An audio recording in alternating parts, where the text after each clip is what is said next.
My life is fueled by my being, and the being fuels the doing. So I come from a centered place. I come from a focused place. I come from compassion. It's just my nature. I come from a willingness to understand and to be understood. Right. And I come from wanting to connect. I mean, the secret of that show for 25 years is that people could see themselves in me. All over the world, they could see themselves in me.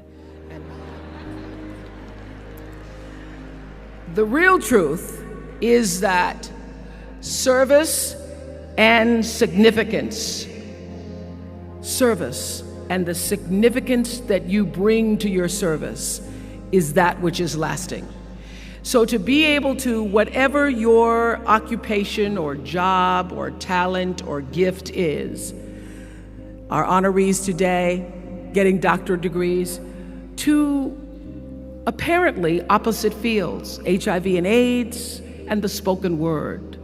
But what they have in common is service, using the spoken word in service to community and the world, using your knowledge and information about HIV and AIDS and medicine in service to the world. And if you look at all the most successful people in the world, whether they know it or not, they have that paradigm of service.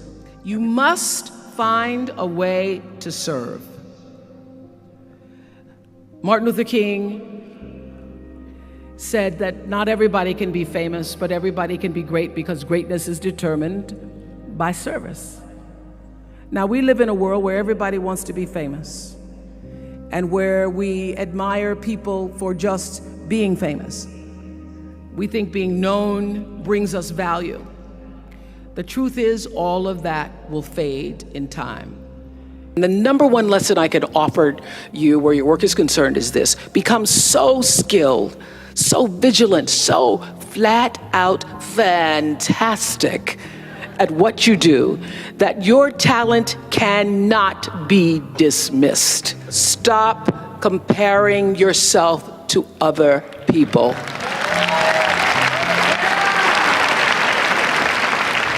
You're only on this planet to be you, not someone else's imitation of you. Because only you have the power to take responsibility to move your life forward. And the sooner you get that, the sooner your life gets into gear. What matters is now, this moment, and your willingness to see this moment for what it is, accept it, forgive the past, take responsibility, and move forward. The way through the challenge is to get still and ask yourself, what is the next right move? Not think about, oh, I got all of this stuff. What is the next right move? And then from that space, make the next right move and the next right move. And not to be overwhelmed by it because you know your life is bigger than that one moment. You know you're not defined by what somebody says is a failure for you, because failure is just there to point you in a different direction. For me, luck is preparation meeting the moment of opportunity. There is no luck without you being prepared to handle that moment of opportunity. And so what I would say for myself is that because of my hand in a hand and a force greater than my own, I have been prepared in ways that I didn't even know I was being prepared for. And the truth is, for me and for every person, every single thing that has ever happened in your life is preparing you for the moment that is to come. So for me, the foundational base of empowerment, of entrepreneurship, of any kind of engagement, the foundational base of my success, of my well-being, my wholeness, my everything is knowing who I am and where I come from. It doesn't matter how far you might rise. At some point, you are bound to stumble, because if you're constantly doing what we do, raising the bar, If you are constantly pushing yourself higher, higher, the law of averages, not to mention the myth of Icarus, predicts that you will at some point fall. And when you do, I want you to know this, remember this, there is no such thing as failure. Failure is just life trying to move us in another direction. The point is, your generation is charged with this task of breaking through what the body politic has thus far made impervious to change. Each of you has been blessed with this enormous opportunity of attending this prestigious school. You now have a chance to better your life, the lives of your neighbors, and also the life of our country. When you do that, let me tell you what I know for sure. That's when your story gets really good. Maya Angelou always says, when you learn, teach. When you get, give. That, my friends, is what gives your story purpose and meaning. I know you all understand better than most that real progress requires an authentic way of being, honesty, and above all, empathy. I have to say that the single most important lesson I learned in 25 years talking every single day to people was that there's a common denominator in our human experience.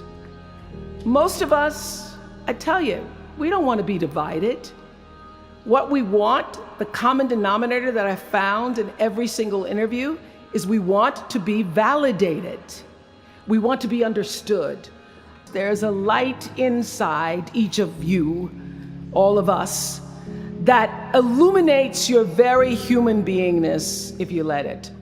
No matter what challenges or setbacks or disappointments you may encounter along the way, you will find true success and happiness if you have only one goal. There really is only one, and that is this: to fulfill the highest, most truthful expression of yourself as a human being.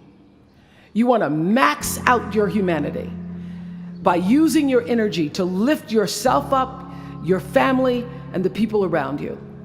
Theologian Howard Thurman said it best. He said, don't ask yourself what the world needs.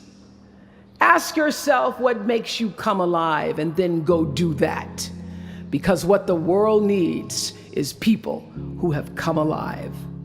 Everybody wants to fulfill the highest, truest expression of yourself as a human being.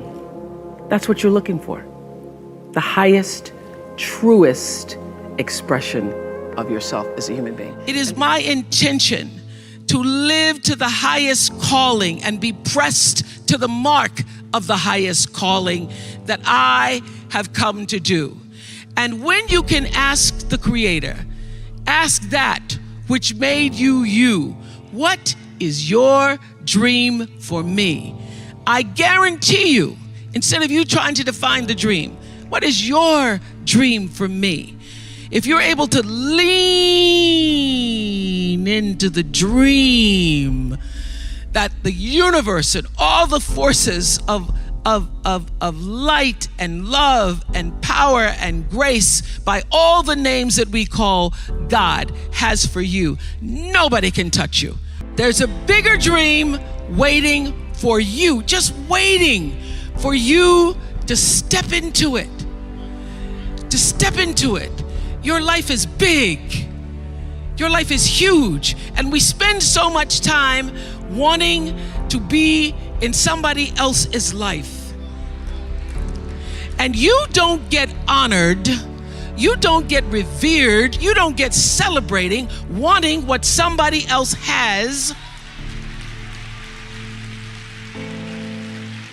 because that which created you, divine intelligence that dreamed you from before your ancestors ever knew they would become your ancestors, that which dreamed the seed of you, wants you to know how special, how wondrous, how mysterious, how complex, how glorious, how phenomenal you are.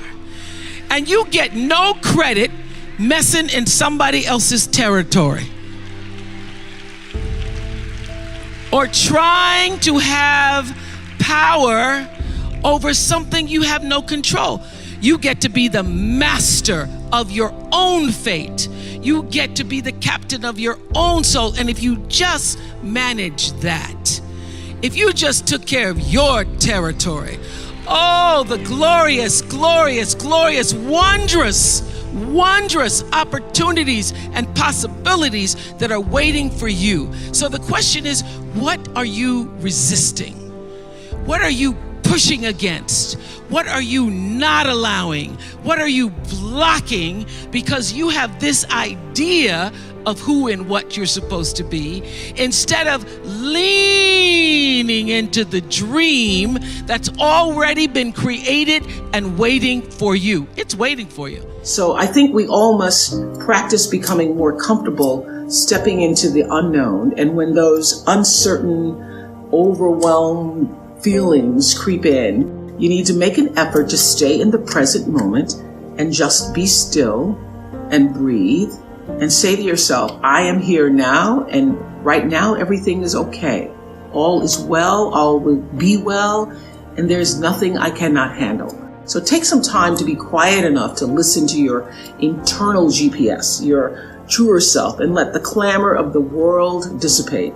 Listen to the whispers, as I like to say, and then let that guide you.